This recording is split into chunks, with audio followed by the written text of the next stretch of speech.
ನಮಸ್ತೆ, ಎಲ್ಲರೂ ಹೇಗಿದ್ದೀರಾ? ಈ ದಿನ ಶುಕ್ರವಾರ ಅಲ್ವಾ?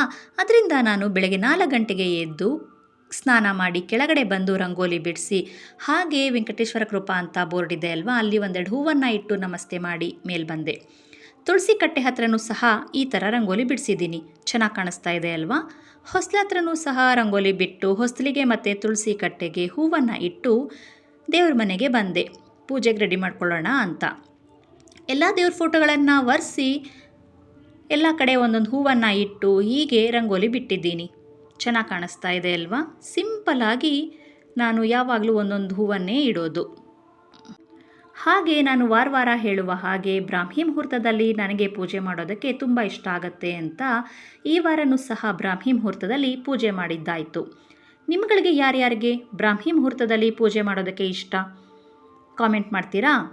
ನಾನು ಪೂಜೆ ಮುಗಿಸೋಷ್ಟೊತ್ತಿಗೆ ಒಂದು 5 ಕಾಲ ಆಗಿತ್ತು. ಒಂದು 6:30 6:45 ಅಷ್ಟೊತ್ತಿಗೆ ರೆಸ್ಟ್ ಮಾಡಿ ಕಾಫಿ ಇಟ್ಟು ಎಲ್ರಿಗೂ ಸಹ ಕೊಟ್ಟು ನಾನು ಕುಡ್ದಾಯಿತು. ನನಗಂತೂ ಬೆಳಗ್ಗೆ ಕಾಫಿ ಕುಡಿಯೋದಕ್ಕೆ ತುಂಬ ಇಷ್ಟ ಆಗುತ್ತೆ. ಇವಾಗಂತೂ ಸ್ವಲ್ಪ ಚಳಿ ಜಾಸ್ತಿ ಅಲ್ವಾ, ಅದರಿಂದ. ಬ್ರೇಕ್ಫಾಸ್ಟ್ಗೆ ಅಂತ ಹೇಳಿ ನಾನು ತರಕಾರಿ ಸಾಗು ಮತ್ತು ಪೂರಿ ಮಾಡಿಕೊಂಡಿದ್ದೆ. ಅದು ಹೇಗೆ ಮಾಡಿದ್ದೆ ನೋಡೋಣ ಬನ್ನಿ. ಒಂದು ಕುಕ್ಕರ್ಗೆ ಸ್ವಲ್ಪ ಎಣ್ಣೆ, ಸಾಸಿವೆ, ಕರಿಬೇವು, ಸ್ವಲ್ಪ ಈರುಳ್ಳಿ ಎಲ್ಲವನ್ನು ಹಾಕಿ, ಈಗ ತೊಗರಿಕಾಳು ಸೀಸನ್ ಅಲ್ವಾ, ಅದನ್ನು ಸಹ ಹಾಕಿ ಫ್ರೈ ಮಾಡ್ಕೊಳ್ಳೋಣ.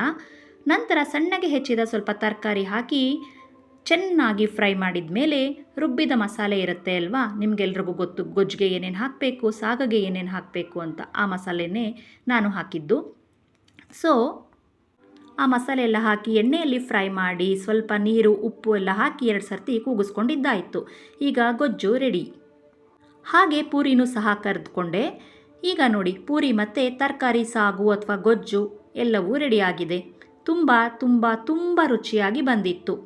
ನಂತರ ನಾನು ಸ್ವಲ್ಪ ರೆಸ್ಟ್ ಮಾಡಿ ಮಧ್ಯಾಹ್ನದ ಊಟಕ್ಕೆ ತೊಗರಿಕಾಳು ಉಪ್ಸಾರು ಹಾಗೆ ತೊಗರಿಕಾಳಿನ ಪಲ್ಯ ಎಲ್ಲವನ್ನ ಮಾಡಿ ಸ್ವಲ್ಪ ರೈಸು ಪಿಕ್ಕಲ್ ಜೊತೆಗೆ ಊಟವನ್ನು ಮುಗಿಸಿದ್ದಾಯಿತು.